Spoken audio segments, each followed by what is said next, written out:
জায়গায় লেখা আছে 1950 সালে ভারতের জনপ্রতিনিধিত্ব আইনের 31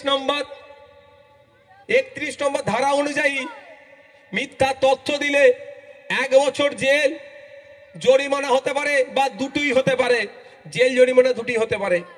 একটা ভোটারের কটা এপিক নাম্বার হবে? ভোটার লিস্টে একটাই হবে। আপনি রাজারহাটে আপনার মেয়েকে বিয়ে দিয়ে পাঠিয়েছেন, তার বাড়িতে সে চলে গিয়েছে, ওখানে নতুন ভোটার লিস্টে নাম উঠেছে, এখানেটা আপনি আবার এখানে ফর্ম এসে গিয়েছে, দু জায়গায় ফিল করে জমা দিলে ভাববেন না ভোটের সময় একটা আমি ছাপ্পা মারবো।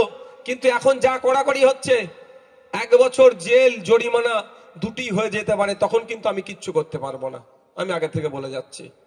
Clear message? আর কার কোনো প্রশ্ন আছে? মায়েরা বুঝতে অসুবিধা হয়েছে? কারো কোনো প্রশ্ন আছে কি? তাহলে আমি কি বললাম আমি আরেকবার রিপিট করব, আপনারা আমার সাথে উত্তর দেবেন।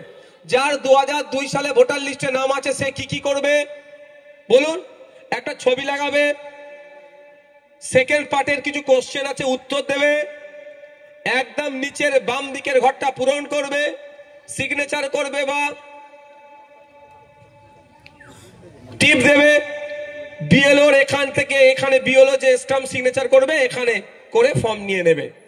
এবার আসা যাক, 2002 সালের নিজের ভোটার লিস্টে নাম নাই, ফাদার, মাদার, গ্র্যান্ডফাদার, গ্র্যান্ডমাদার নাম আছে, সে কি করবে?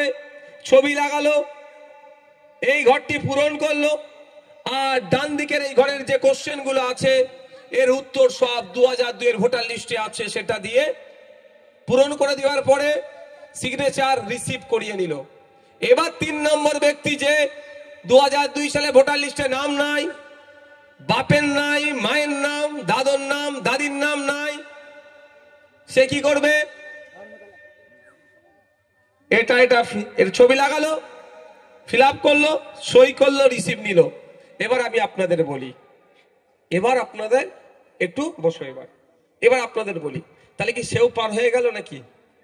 না, তাকে ডাকবে। তাকে কি করবে? নোটিশ করবে। নোটিশ পেলে ভয় পাবেন না, তাকে ডাকবে, কি ডকুমেন্টস আছে সেই ডকুমেন্টসটা আপনি নিয়ে হাজির হবে। কি কি ডকুমেন্টস চেয়েছে তার আগে আপনাদের সহজ সুবিধার্থে বলছি। এমন ঘটনা ঘটেছে, বড় ভাইয়ের নাম আছে, ছোট ভাইয়ের নাম আছে, মেজ ভাইয়ের নাম আসেনি, তাই তো? ভয় কা ওই বড় ভাই আর মেজ ভাইয়ের ছোট ভাইয়ের যে নামটা আছে ওটা জেরক্স করে রেখে দিন কাছে, কারণ বাপের নাম তো এক মিলে যাচ্ছে, শুধু আপনারটাই আসেনি। ঠিক আছে? তো ওই কাগজটা বাপ মামার নাম এসেছে, নানার নাম এসেছে, মায়ের নাম আসেনি, এরকম ঘটনা ঘটছে তো? ভয় পাওয়ার দরকার নেই, তারা ওইটা ফিল আপ করবে, ওই কাগজগুলো রেখে দেবে। কিছু ডকুমেন্টস চেয়েছে।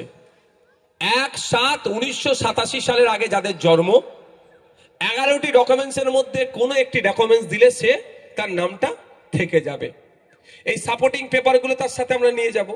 তো আপনাদের বলে যায় একটা কথা, আপনাদের বিধায়ক হিসাবে আপনাদের কথা দিয়ে যাচ্ছি, আপনাদের কারো বাড়িতে যদি নোটিশ আসে, নোটিশের জবাব আপনি একা দিতে যাবেন না, আপনার বিধায়ক আপনার সাথে নোটিশের জবাব দিতে যাবে।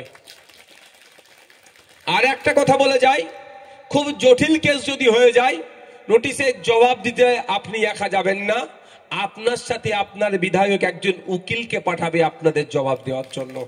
এখানে কথা দিয়ে যাচ্ছি, একজন নয়, যদি 100 জন, যদি একজন নয়, যদি 100 জনের এই ধরনের সমস্যা হয়, আপনাদের কথা দিয়ে যাচ্ছি, এই ভাঙড়ের ভোটারদেরকে আমি বলে যাচ্ছি, সে তৃণমূল হতে পারে, বিজেপি হতে পারে, সিপিএম হতে পারে, কংগ্রেস হতে পারে, একজন ভোটারের যদি নামে অসুবিধা হয়, বৈধ ভোটারের, আমি কথা দিয়ে যাচ্ছি, তার সাথে একজন ভাঙড়ের বিধায়ক হিসাবে, সে তৃণমূলের চরম সমর্থক, আইএসএফ এর চরম বিরোধী হওয়ার পরেও তার সাথে প্রয়োজনে আমি উকিল বিনামূল্যে, তাকে 1 টাকা খরচ করতে হবে না, তার বিধায়ক তার জন্য সমস্ত উকিল খরচ দিয়ে তার পরিষেবা দেবে।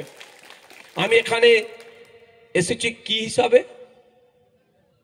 বিধায়ক হিসাবে। আইএসএফ এর নেতা এখন আমি নয়। যখন আমি আইএসএফ এর মঞ্চে উঠবো, আমি তখন আইএসএফ এর নেতা হব। এখন এই মঞ্চটা কি? ভাঙড়ের বিধায়কের মঞ্চ। তো এই মঞ্চ থেকে আমি কে Trinamool, CPM, Congress, BJP, ISF বিরোধী আমি দেখতে যাব না। আমি বিধায়ক, প্রত্যেকটা ভোটারকে পরিষেবা দেওয়া আমার দায়িত্বের মধ্যে পড়ে। তাই আপনাদের বলে যাই, আপনারা কেউ আতঙ্কিত হবেন না। উকিল যদি প্রয়োজন লাগে, প্রয়োজনে উকিল দেবো, উকিলের জন্য আপনাদেরকে কোনো অর্থ খরচ করতে হবে না, সেই অর্থ খরচে ভাঙড়ের মানুষের জন্য ভাঙড়ের বিধায়ক করবে, নিশ্চিন্তে আপনারা থাকুন।